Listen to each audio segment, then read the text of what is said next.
I have always loved the music of Bernard Herrmann, but I've also always loved the way it has so much rhythm to it. So much film music it's got a certain float to it, or it might have a certain drive, but it doesn't have a groove.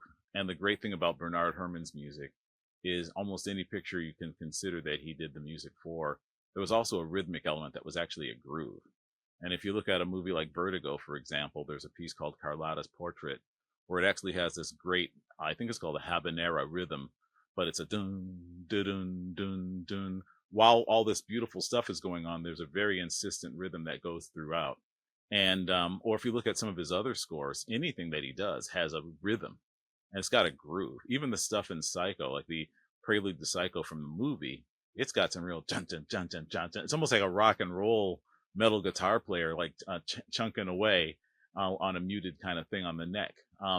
So I've always loved the rhythmic aspect of his music that also carried this beautiful melodic, and there's always a tension to it, a certain tension that you get from what he did, because as a lot of people know, most of his music came from films that were not always super heavy in dialogue, which was great because that meant his music could carry the story, his music could carry the feeling, his music could carry the emotion.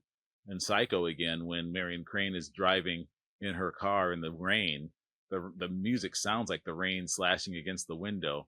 But when she finally pulls off the road and arrives at the Bates Motel, the music suddenly just goes dun da, like oh. And again, it's so lyrical, and I think he carried a lot of a picture, and that's why it's so hard to imagine one of his the movies he worked on without the music.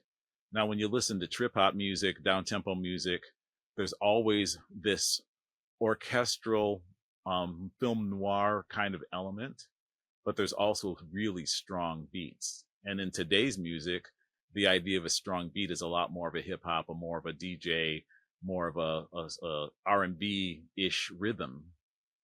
Even the loops are usually from old R&B records that get sampled and then filtered and processed. But when you put those things together, you've got what we call down tempo music now, or trip hop music, or chill music. And when you sit that next to what Bernard Herrmann did, it's almost the same. It's almost the same thing. So that's what's great about it.